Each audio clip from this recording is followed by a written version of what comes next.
up. Welcome to the freshman orientation talk, what to make of your transdisciplinary education. Of course, you know, the name of your school is Chulalongkorn School of Integrated Innovation. And the name of your program is BAScii, which is short for Bachelor of Arts and Science in Integrated Innovation. Okay, so what does transdisciplinary education have to do with your program? The answer is, in fact, everything. Okay, the answer is everything. But first, I'd just like to mention that there are actually three words that are being used almost interchangeably. One is transdisciplinary, one is interdisciplinary, and one is multidisciplinary. Okay. Now, trans, I guess you're familiar with the prefix trans, right? We use it in transgender or transgenerational. Trans, in a way, is probably the best prefix to use in our context. What it means is it cuts across all discipline. Okay, discipline in this case means area of study. So think of it as biology is a discipline, physics is a discipline, engineering, nanotechnology, all kind of subject matter that you can pursue at higher level of education. So we'll think of that as discipline. So it's not just about curriculum, it involves basically everything that has to do with that intellectual pursuit.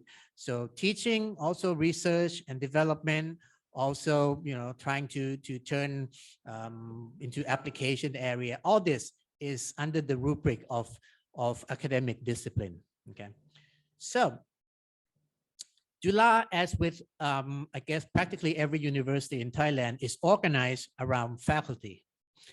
What it means is that the university has different faculty of engineering, faculty of science, faculty of this and that, and within each faculty there are separate departments. You know, in faculty of science, maybe in department of physics, department of biology, and so forth. Now, as students come in, undergraduate students come in, you actually enter into individual department of an individual faculty. Okay, so you are you're part of the faculty. So you enter as students in the faculty of science, and then right away or within a year, you would actually be registered as particular department. Okay, so you can be computer science within the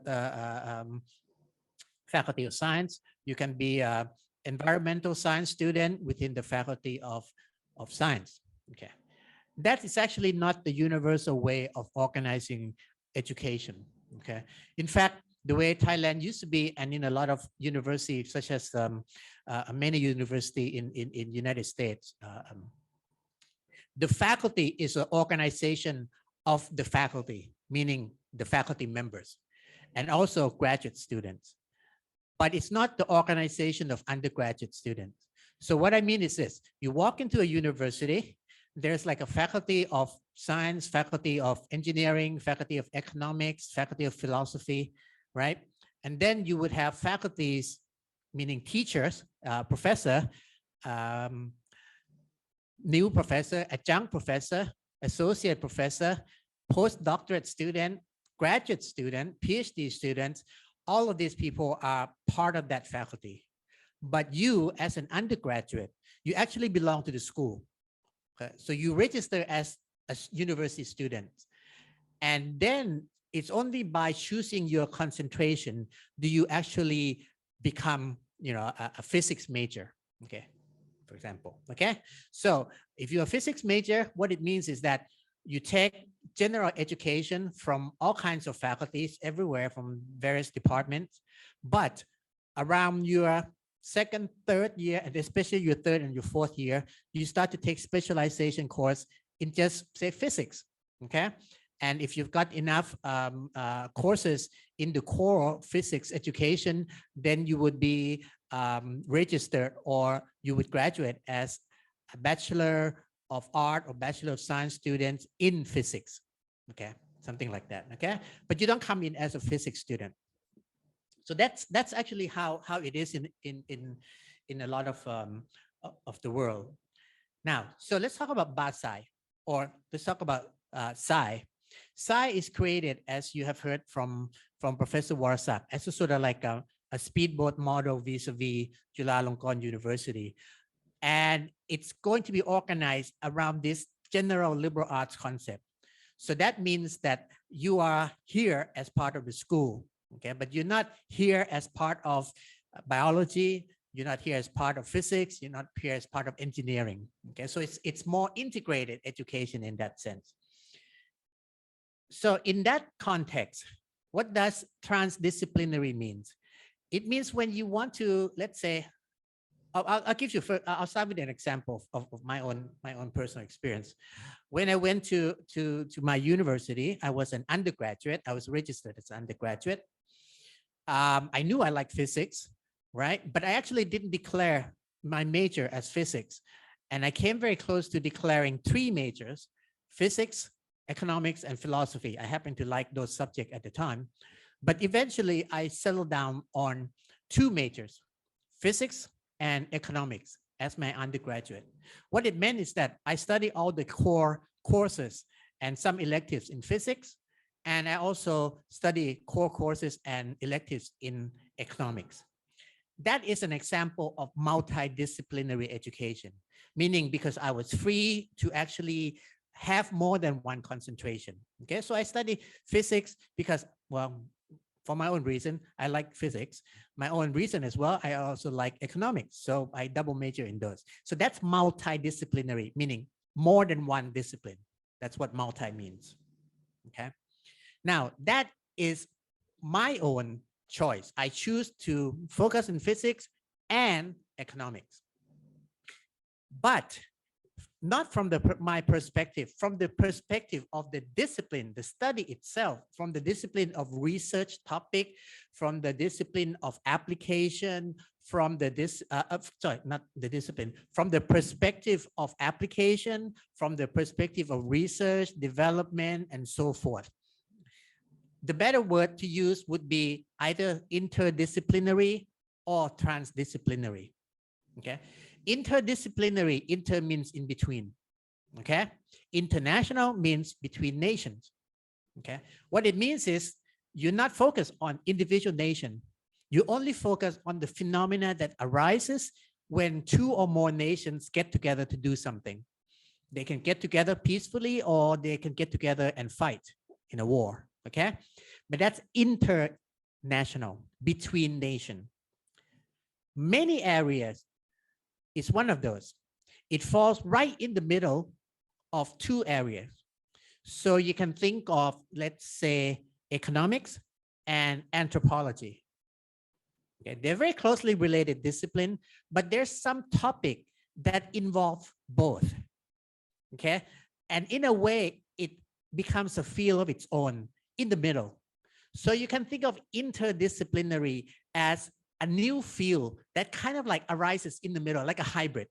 Okay, so you take half of what did I say? Psychology, half psychology and half sociology, right? And you have an interdisciplinary study in sociology and psychology. That means that the focus of the research, the focus of the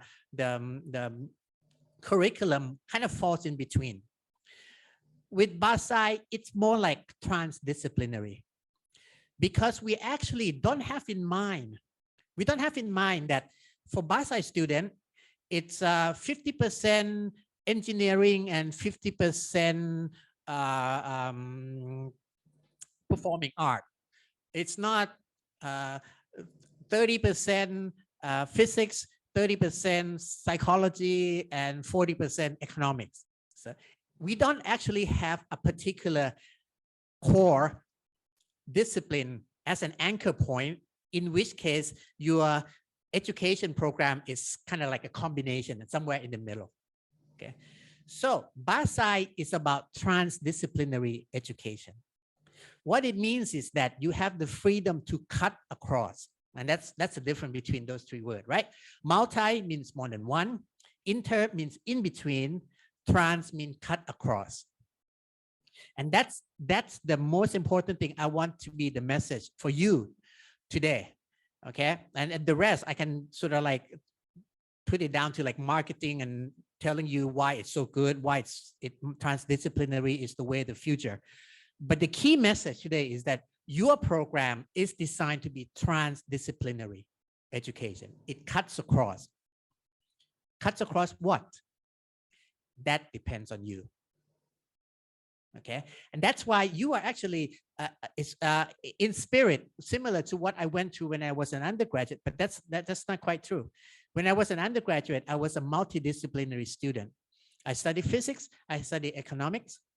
Some of my friends had even weirder combination. I had a guy who was studying biomedical undergraduate and violin performance because he was good at playing violin. So he cross-registered with School of Music, but he also wanted to prepare himself for medical degree.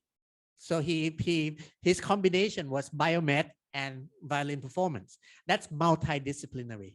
Okay, there's nothing that's sort of like a hybrid between medical, biomedical study and violin performance. All right, so it's not interdisciplinary; it's multidisciplinary. And again, interdisciplinary means from the perspective of the subject itself, there's something about combination of psychology and sociology that gives you interdisciplinary study in that area. There's something about medical science and informatics. So the interdisciplinary becomes, well, obviously, bioinformatics, right?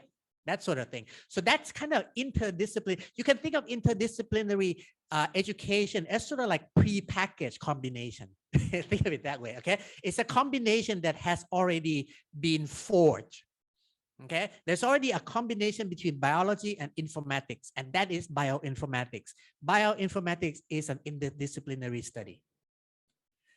With transdisciplinary, it just means that anything goes. Well, not anything goes, but you know, anything meaningful goes. So the idea is that you are not going to be a specialist in biology or medicine or data science or this or that, but your education will take you cut across all area of study, as many as needed.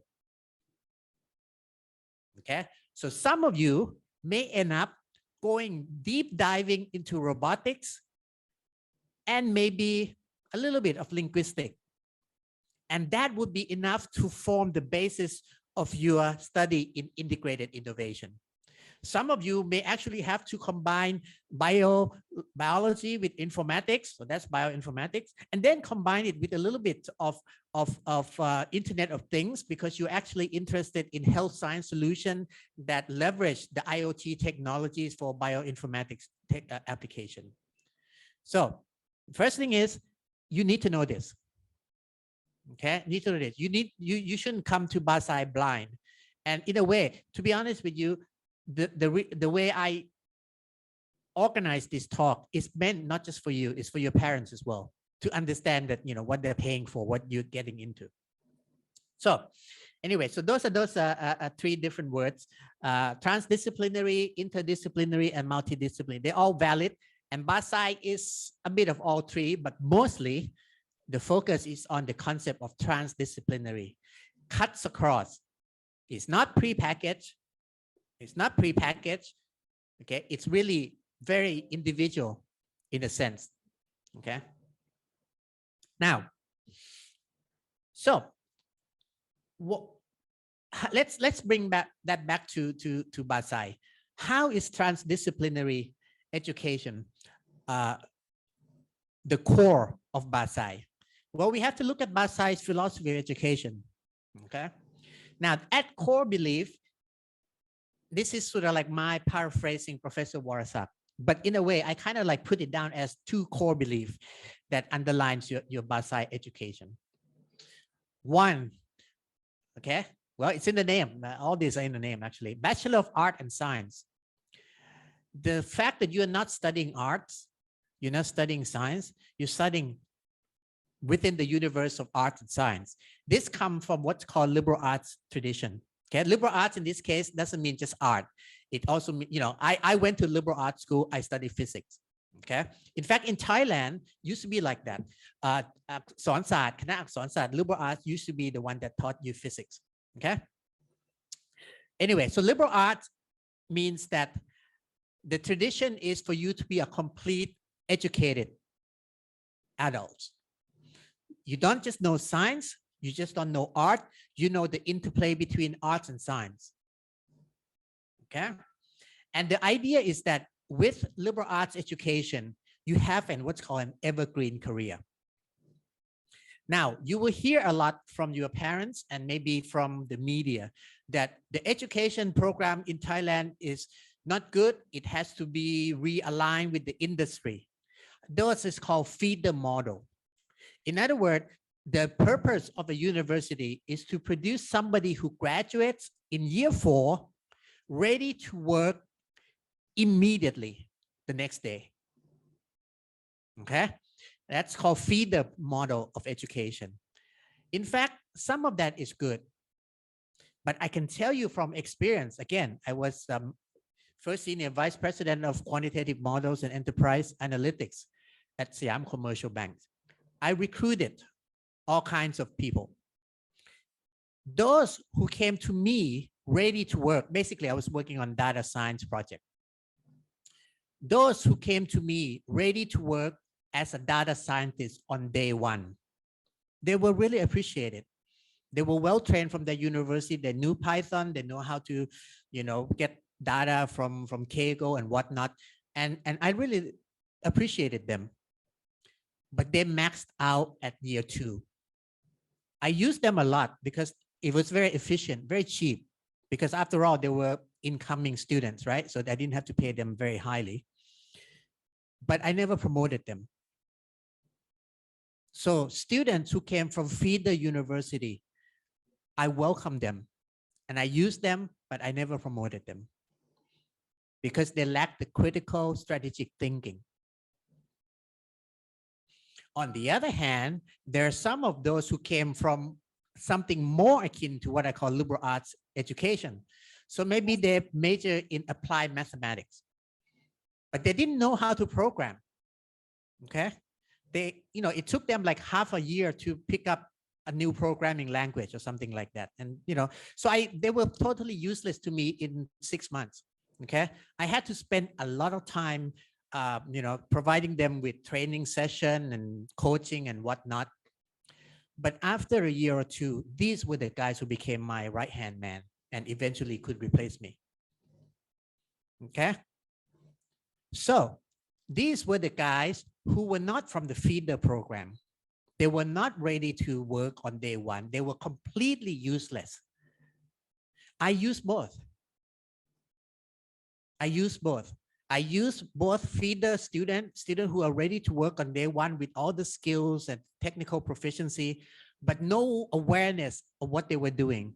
No understanding of what it means to be a data scientist, what it means to create a model, what it means to treat science as an asset, treat data as an asset. They just do it. They're very good at programming and they came prepared. They're very good. I use them a lot. But again, I don't think I ever promoted any of them from those pool. Okay, so they stay on as a very junior forever until they quit and maybe start a fintech or something. Then they can become something of them. But certainly, I think liberal arts education is one of those things that guarantees you evergreen career because the skill that you are going to need is going to change. Right now, it's Python. When I was your age, it was C++. Okay, tomorrow might be C#. I don't know. I have no idea. Okay, so it's not that I want you to be useless on day 1. I'm exaggerating a little bit. Obviously, if you come in handy with programming, I'm going to be using you a lot because that's quite handy. But that's not all there is. That's not all there is. Okay, the purpose of education, high caliber education, not technical education, is to prepare you for a career that doesn't last 2 years. And you can reinvent yourself with changing technological landscape. Okay. I, for example, would not be outdated when quantum computing hits. Okay. So that's the sort of education that we believe. Liberal arts education, although we don't actually use that words because a lot of time when you say liberal arts, it means studying like history or something. Okay. The second idea is the idea that it's only from transdisciplinary integration. And in this case, this integration can be transdisciplinary, multidisciplinary, interdisciplinary. I'm kind of using the loose meaning of the word. When you have integration of many disciplines, that's when you get innovation. There are some invention. There's some invention that comes from deep dive research in a very specific area. And some of them becomes a game-changing innovation. But we believe that the bulk of tomorrow's innovation will not come from any single discipline.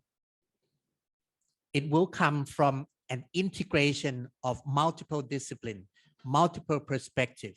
Okay, so in this case, the word transdisciplinary covers multidisciplinary, interdisciplinary as well. So that's a core belief. That's a core belief. Now, in terms of translating it into what's called model, this is kind of operating model. So some people call it ethos. BAScii, or Chulalongkorn School of Integrated Innovation, as you know from Professor Warasak, is a speedboat relative to Chulalongkorn University as a whole. So we can experiment with things. Okay, basically, we can go explore this area and take a quick turnaround and so forth. BAScii, on the other hand, is based on the model called broken comb. This is how we make concrete or more tangible the concept of transdisciplinary.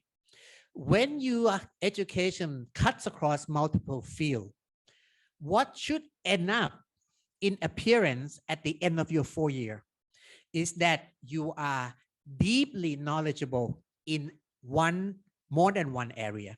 Maybe 2, maybe 3. In that case, we're like multidisciplinary. But at the same time, unlike me, not just physics and economics, you also have a very general knowledge, very shallow general knowledge that covers everything. So that's why I call broken comb. The broken bits, it's so like imagine the comb is how deep you go in each subject. If the comb has 100 teeth, that means there are 100 different disciplines. Okay, in your case, most of the comb will be broken. In other words, you will only have shallow understanding of all the area, but very shallow. Some you have a little bit beyond shallow, but maybe 1 or 2 or 3 area you would know very deep. That's called the broken comb. So that broken comb is sort of like a model of what you should end up with from a transdisciplinary education. And transdisciplinary education is going to provide or supply the Thai economy, the global economy, with the future generation of innovator. Okay, so that the whole picture ties together. The whole picture ties together. Okay, so it's not just about education. It's also about thinking about strategically what should Chula provide. Chula should populate the future generation with people who are potentially innovators. And innovators, the belief is the bulk of innovation will come from people with integrated understanding of multiple disciplines. Yeah. And there's a concept of lifelong learning. There's actually a class I taught in lifelong learning. And the concept here is and this is what the education is supposed to look like. Okay, so think of education. By the way, there's we can go deeply about what's learning, what is education, but the idea of lifelong learning is that you have this kind of loop, this kind of cycle that repeats themselves, sometimes at high frequency, like every day, in some sense, every month, every year. Okay, and the loop start with this. The loop start with foundation phase. Foundation phase means like, if you don't have the foundation, everything you build from there is shaky. So literally foundation in the same sense that you're pouring cement and putting on spikes down on earth before you build the high story. Having the foundation, you have to build the instrument. That's the instrumentation phase. So to give a concrete explanation, for example, mathematics, that's your foundation. If you don't have understanding of mathematics, you really can't operate in a modern world, okay? Something like that. Instrumentation means you actually have special instrument with which to do things. So that is your skill set. This is where the specialization, for example, you go to apply digital intelligence. A lot of the instrumentation is about your ability to work with, create, even develop firsthand machine learning algorithm. Okay. Now, those only prepares you to do things. Okay. But the experience is not going to last. The experience is going to last if you have firsthand experience with it. Kind of like experiential learning, except it's called experimentation, because the way you learn is not experience something like, I want you to experience this food. So I give this, food that you haven't eaten before and you experience it. I want you to know about nanotechnology. So I want you to experience it. So, go watch some video about nanotechnology or something like that. This is not that kind of experience. With experimentation means you get to do some of it yourself and you experience the process from the beginning to end. So the process could be, and I often give example of machine learning. So example would be, how do you get real data? Okay, how do you even get data? The data exists somewhere in the Department of Transportation. You want to do traffic modeling. How do you get it? So you actually experiment with actually that very process. Okay, you take the data, you clean the data, you experiment, you find out that, well, this data is no good. You have to do this kind of cleaning, this blah, blah, blah. And you run some machine learning algorithm, you find out it's completely useless. So that kind of experimentation will give you the taste and firsthand experience of, well, failure, to be honest. A lot of this will be experience in failure. And that's one thing that you talk to our faculty, you know that we embrace the philosophy of fail fast, fail often, and learn from failure. Okay, you can only fail meaningfully if it's something you did, and you can account for some of the action yourself, some of it you can't. Then you would realize that, okay, this thing failed. Why has it failed? Well, 70% of it is due to me doing something silly, but 30% is due to something else beyond my control, for example. So this is your understanding firsthand. Okay, this is experience, but you do it by experimentation, and that really is the basis of why you have this project-based learning. Okay, the whole essence of project-based learning, which you're going to have from year one, is the experimentation part. Okay, the foundation is going to be mostly what you learn on year one. So that's why the bachelor's program is meant to be a journey. Okay, it's a journey that progresses from foundation to instrumentation, skill set, to experimentation, project. And by the time you get to year 4, it's virtually 50% of your time spent on project, I think. Okay. By the way, project-based learning is not about learning how to do project. We'll talk about that later. Okay. But it's a discovery of sort. But in this today, I just want to point out that there's two meanings. There's inner discovery and there's frontier discovery. Frontier discovery would be like, what technology is out there, nanotechnology, how's it been used in solving sustainability challenges? How can you turn wasted gas from refinery into carbon nanotubes and whatnot? So this is kind of like discovering what the frontier is, but it's also discovering the inner you. Not that you should be egotistical about this, but it's about your own matching, your own proclivity, your own aptitude, your own strength area that's going to make you able to capitalize on different aspects of innovation. Okay. And finally, I believe, and this is not really a philosophy per se, number 5. It's sort of like what I believe this graduate student. So let's say we graduate 100 students. I would expect 40 of them at the minimum to 40 of them, that maybe not at the very least, they are educated programmer, educated consumer. In other words, they're savvy about technology. They're savvy about innovation. They are not going to be easily fooled by what's out there, all the hypes. Okay. Now, 40, that's sort of like, that's a very, minimum I expect. Maybe 30% would be able to take more than that. Not only are you savvy consumer, you take your insight, your understanding of your role vis-a-vis technology, your understanding of technology vis-a-vis sustainability challenge, and you become like a social transformer, because your generation is going to have to be active. Okay, you can't just exploit the world the way my generation did. So you're going to have to be social transformer. About 20% will be sort of like those who can basically turn innovation into money, basically, right? Turn technology into money. And this is sort of like the fintech story you see in Korean series or something like that. But I hope that you understand that it's a lot more than that, and it's not just that. Okay, it's not just coming up with good idea and just go to a pitching and then have somebody invest, and then you go on market and then you name your friend chief operating officer, you name your other friend chief financial officer, and there's only 5 of you, so everybody's all chief, and that's kind of silly. So, and then there are 10% of you who actually will go on to be in the driving seat. In other words, once you go deep into some area, you are actually not trying to capitalize it. You actually would probably go into a graduate school to further your education in the specialization area. So you be the groundbreaker, you be the frontier technology innovation driver. Okay. Now, I don't mean to be, saying, 40% is this is not about cream of the crop or who's better than what, but this is sort of like the expectation. Okay. Now,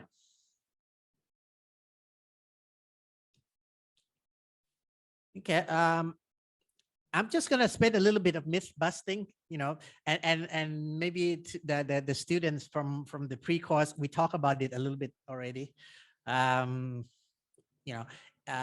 Learning is not about memorization. Anybody who says that doesn't understand neurology. And so these are sort of like myth busting kind of thing. You hear a lot, Thai education is not good because it teaches people to just memorize. That's rather silly. Okay, because if you understand anything about neuroscience at all, okay, at all, everything you do is memory. Okay, it's about activating different functional manifestation of memory. And the reason, I tell you, the reason that Thai teachers in the traditional, they teach Thai students to try to memorize a lot. You know why? And I told you this in class. I think if some of you may have listened, it's because we don't like to memorize stuff. I went to the United States when I was about 14, I think. The first thing that strikes me, not about what they wore, I mean, all this we kind of like got from movies. The most different thing between American teenagers and Thai teenagers that I experienced firsthand is that American teenagers like to memorize stuff. So the reason American education don't focus on teaching them to memorize, because they love memorizing stuff. Okay, they memorize baseball statistics from the time they were not born, that sort of thing. Okay, they know about the dimension of Barracuda Hemi engine from the generation that they were not born yet. They know the cubic inch volume of some kind of engine that, again, they have not seen in life, but they memorize all the spec down to the nitty gritty. Americans love to memorize, and they memorize history, and they bash each other with details about history, what they did and who didn't do what in World War II and whatnot. So the reason I think Thai teachers of old taught Thai students to memorize, because we didn't like to memorize. It's trying to actually make up for the shortfall rather than saying that. So anyway, so that's myth busting. So project-based learning is not about how to do project. Okay, you know that. It's student-centered education. It's not about catering to your whims. Okay, it's about being able to customize, and that's the concept of cutting across. It's student-centered because by you taking charge of the envelope of your learning, do you determine what do you cut across? What discipline do you cut across? Where do you have shallow, broken comb knowledge? Where do you have full, deep comb, unbroken comb knowledge? That's very customized. And that's student-centered. There's nothing more practical than a good theory. This is taken from Kurt Lewin. You hear that a lot. I want students to learn something practical, nothing theoretical. The reason human beings conquers all other animals is because we are theoretical. Because theory allows you to learn something once and apply it gazillion times. If you learn something practical, like how to make this table, you can only make this table. But if you have the theoretical understanding of what it makes, what it means to create table, what it means to create furniture, you can innovate furniture business. You can make more than just one table. Okay, so theory is the most practical thing that human civilization has come up with. Okay. To a man with a hammer, everything looks like a nail. This is the opposite. That when you have theory, you are empowered with generalizable knowledge. You can apply it broadly. On the other hand, there's always a limit of where and when to apply it. So a theory is like one hammer, one tool. So hammers only applicable when your problem is a nail. But you can apply a very large class of problem, but still there's a limit to that. So this is the opposite side. So it's not one theory conquers everything. Okay? So to be practical, you have to have the theoretical understanding. That's how you generalize. But one theory doesn't cover the universe. So you have to know the limit of your theory. So your theory is a hammer. Another theory is a screwdriver. Another theory is a vice. Another theory is a calculator. Another theory is a computer, right? So you don't use a computer to drive down nails. You don't use a hammer to, perform statistical analysis. So that's something wrong with a lot of PhDs that come from abroad. They have very deep education. They're vested in their area. So they tend to think that what they know will solve everything. Okay, and that's not good. This I told you already. Stop saying that I've got a theory. At most, you have a hypothesis, right? If you say, I have a theory that this person killed that person. First of all, it's not a theory, it's just a hypothesis. And it's not even a hypothesis, because hypothesis, once it's been proven, it's general. Okay, the fact that A kills B using murder weapon C, that's only applicable to that case. So that doesn't generalize. So it's not even useful as a hypothesis, just a hunch. Okay. And finally, I told you this in tongue in cheek, the difference between monkeys in a zoo and you in an educational institution, right? Monkeys has no freedom. It gets rounded up and put in a zoo. But once it's in the zoo, it has all the freedom in the world. Okay, it can walk around, eat, poo, pee, anywhere it likes, whenever it likes. Okay, that's monkeys. Okay, you guys are opposite. You had all the freedom in the world to join an institution. Nobody's forcing you. This is not an conscription. You sign up to BAScii. But once you're in BAScii, then yeah, you agree to rules and norms and manners and etiquettes and everything, right? You come to class, you come prepared, you sit quietly, you don't disrupt the class, you don't just walk out to go poo, pee whenever you like. That's what I mean by, you don't have that degree of freedom when you come in. You sign up, you have the degree of freedom when you sign up. Okay, but you're not monkeys. Okay, monkeys didn't have the freedom to join the zoo, but once they're in the zoo, they can poo, pee whenever they like. Okay, not you guys, not you guys. Okay, so that's a little bit something. Anyway, what I want to do is actually, so far I've been giving you sort of like the philosophy of integrated innovation and transdisciplinary, this and that. And I just want to give you a story to stay with you. There's actually one story of integrated innovation. That story takes about 200 years in the making. And that's how I want to finish this, this talk. Okay. Now, this actually, you can say 500 years if you want to go back further, but I'm going to start at 1827. In 1827, a Scottish botanist, okay, by the name of Robert Brown, he was actually looking at pollen floated in water, in droplet of water, using a microscope. And he was noticing that even though he hasn't shaken it, the pollen just moves about almost randomly, right? It's as if it's being bumped about by some kind of ghost. It can't, you can't see it, but the pollen's moving about. So that became known as Brownian motion. In 1900, there's a French mathematician named Louis Bachelier. I can't pronounce the name right, but his PhD thesis called, well, translated to theory of speculation. He actually looks at the semi-random movement in the stock market, presumably French stock market, and he sort of like models it.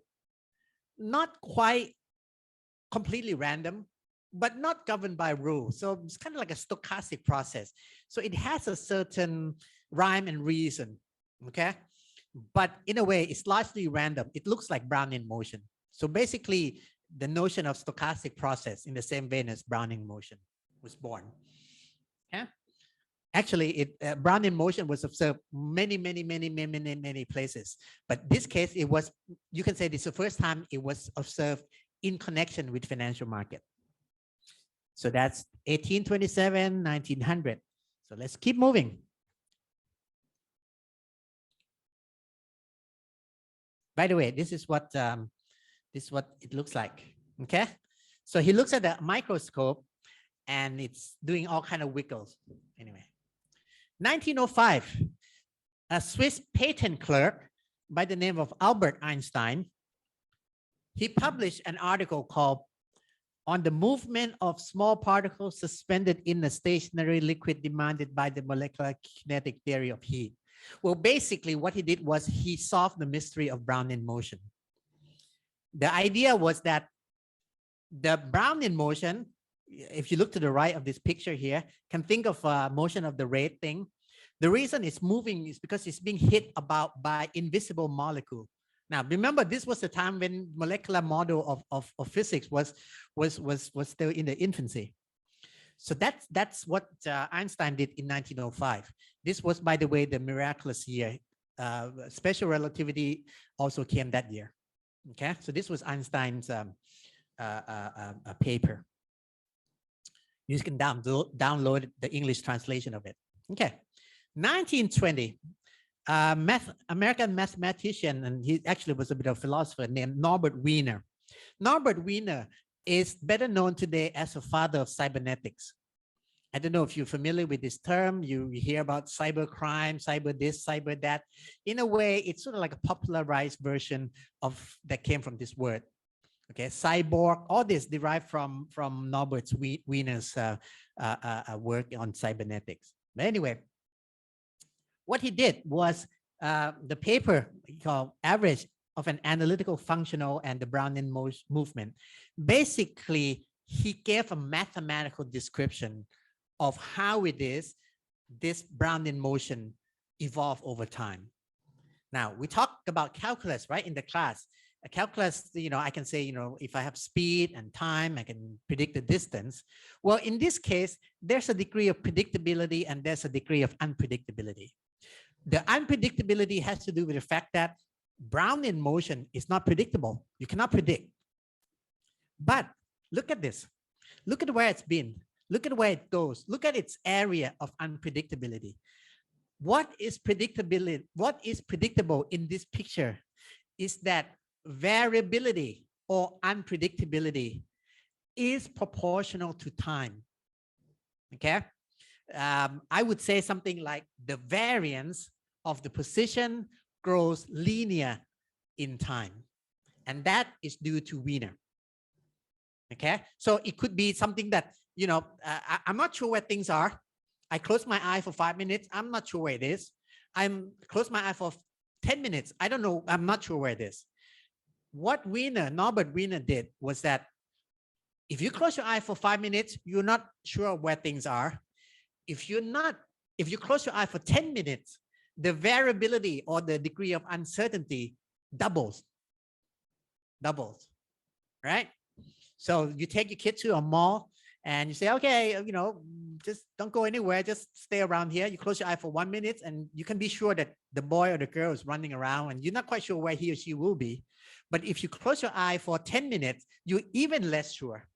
And that linear growth in uncertainty is what Brownian motion gives. Okay. So let's keep going. 1920, this guy by the name of Jesse Livermore, stock trader, very famous. Back then, the sort of like Bitcoin of the day was betting on stocks. See, it's a little bit of a betting shop. You're actually not buying stock. You're actually speculating on the price of the stock in the future. So you're betting on a price. So those became what's known as stock option. Okay. So the stock itself has randomness. And so is the bet, which is the option. So today we will call stock as underlying financial instrument.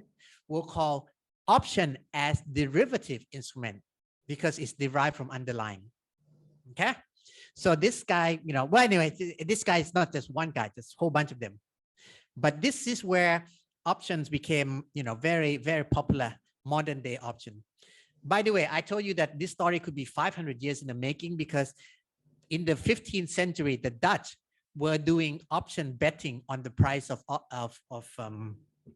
tulips. Okay. And you can read about that. But anyway, modern option traced back to 1920s. Okay, let's go again. 1944. So let's see what we got now. We got a botanist, we got a mathematician, we got a patent clerk. Well, later he's a physicist. Got a mathematician again. Got stock trader. Now we go to mathematician. This guy Kiyoshi Ito published paper, right, on 44 and 55. He came up with Ito's lemma. Well, this is interesting. We just learned about differential calculus, right? The change of position as a function of time gives you speed. Okay. Well, what if speed, okay, is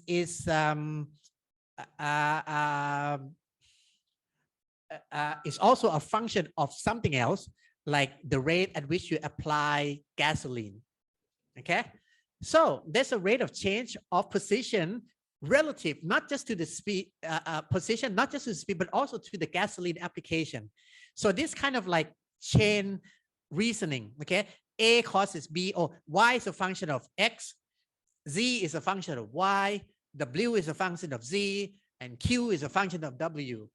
Well, what is dQ dx?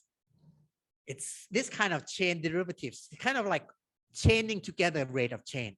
That's called chain rule. Okay. Now, chain rule only works with calculus. It doesn't work with randomness. That randomness that we saw Wiener put in, you cannot do chain rule. You cannot do chain rule.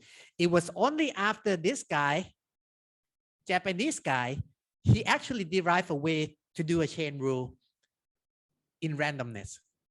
So it's actually kind of a rate of change of something that is not deterministic. So it's this is like a key part of the story, but it's so mathematical. I'm just going to skip over. I'm just going to say that it's like chain rule in calculus, except now it accommodates randomness. So what? Well, if you think about it, even though stock price is random, it's still a function of time, right? So think of that as one function. Stock price is a function of time because it evolves over time. Option price, because it's a bet on stock, it's also a function of the price of the stock. The point is, how do you relate the price of option as a function of time? And that's called option pricing. Because stock is random and you want to study option, You want chain rule that works in stochastic environment. So now all the ingredients are ready. 1973, American economist Fisher Black, Canadian economist Myron Scholl, and also, another American economist by the name of Robert Merton published paper. Okay, these are two papers: Pricing of Options and Corporate Liabilities and Theory of Rational Option Pricing. This guy won them the Nobel Prize. Well, two of the three, because one of them passed away before. Here's the deal. Stock price is an underlying stochastic process, sort of like Wiener, what Norbert Wiener came up with. Option is a derivative instrument, so its price depends on stock, right? Ito's lemma gives changes in dx as a function of ds. Dx, and in this case, I mean change in the price of option as a function of stock. What they did, the clever thing they did was, well, this thing is random, but it moves. That thing is random, but it moves, but it doesn't move independently. It's sort of like move in proportionality. So let's create a proportionality that the move in stock and the move in option cancel each other out. Basically cancel out the randomness, right? You have two randomness, but it's not independent randomness. One depends on the other. So let's create some kind of dynamic ratio between the two so that the randomness in one and randomness in the other cancel out. A bit like noise canceling headphone that you guys have. Okay? The minute that's done, it became riskless as money you put in a bank. And that is simple exponential growth. And anyway, so that's what won them the Nobel Prize. Now, you guys don't think it's a, you guys may not, it hasn't touched you, which is good, because the last time this option touched your world was in 2008, and in a wrong way. It led to financial collapse of the global financial system, near collapse. But the point is, we got this story that starts from botanists and end up with economists by way of mathematician and physicists. So this is one of those stories that, I can't make up. I can't create this. This story is something that I can't. If you make this a novel, nobody will believe you. But it actually happened this way. It cuts across everything: mathematics, well, even hard science, physical science, physics, okay? Mathematics, economics, financial, all kind of stuff. So this gave you the innovation that, well, I told you that, the guy won Nobel Prize as if it's a big thing. Well, it's not just that the guy won the Nobel Prize. The option price today, option market today is many, many times bigger than the stock market. Okay? Before that, it was just a bet. So think about it. Think about it this way. You have stock market, right? That's something that's meaningful. And then you have some corner market that sort of like bets on the price of stock. Well, fast forward 50 years with the advent of all this mathematics, and the stock market is this big, and the option market is this big. And it turns out option market is what drives stock market now. Rather silly. It's called tail wagging the dog, but it's a big tail now. Okay, so it's actually a game-changing thing. Now, I don't know if it's a good thing, bad thing. Innovation can be bad, right? But the point is that that innovation is as transdisciplinary as you're going to get. Okay, now it takes a lot to understand this. Obviously, I have no problem understanding this because I understand physics, I understand economics, so it's kind of like easy for me to understand all this. Okay, now that is multidisciplinary education, physics plus economics. So it happens to, land squarely right into this story. But your story will be different. Yours is not physics plus economics. Yours will be something else.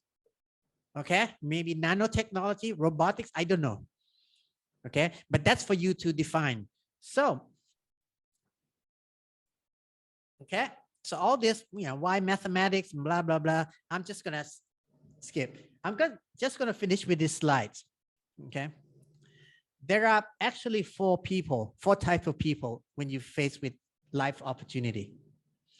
There are those who actually seek or build opportunities for themselves.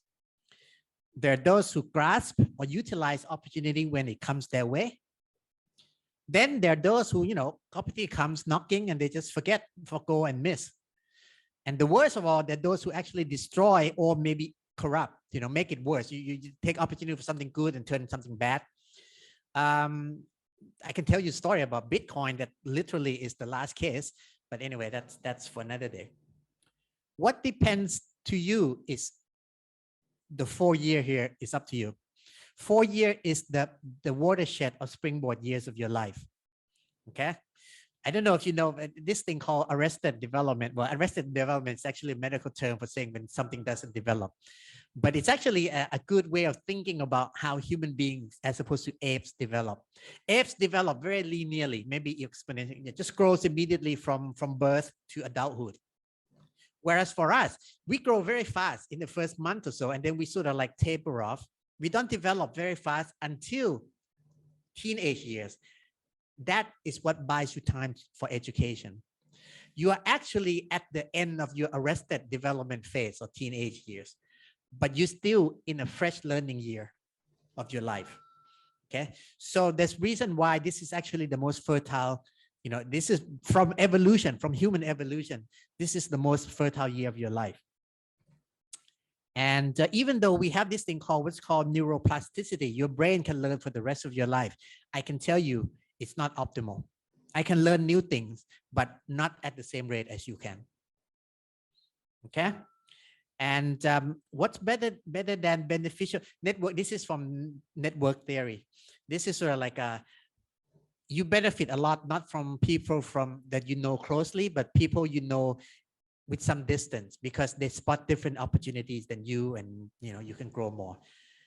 But college years is also foundational network year.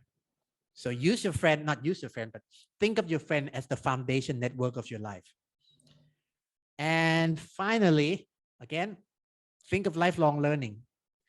If you're going to come 4 years learning skills so you can work immediately, you're in the wrong school.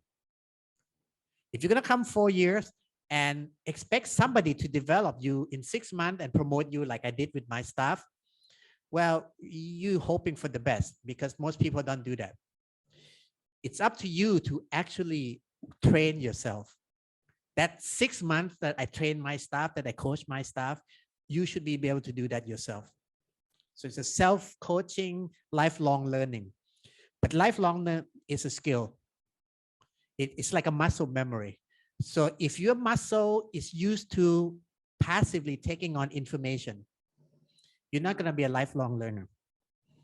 But if you take, whatever lecture I talk, whatever I give, as an opportunity for you to reach out and grab some knowledge, grab some insight, and make the best of it, that's the muscle memory that you can develop. And that will stay with you, hopefully. Okay, with that, I think I'm pretty, yeah, I'm done.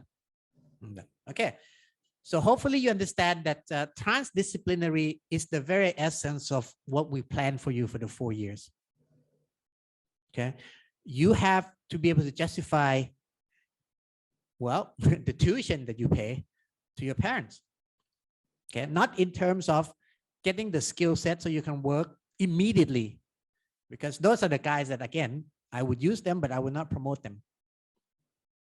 Okay, but it's good to have them, right? Because that sort of like opens the door. If you come to me totally useless, maybe I wouldn't hire you.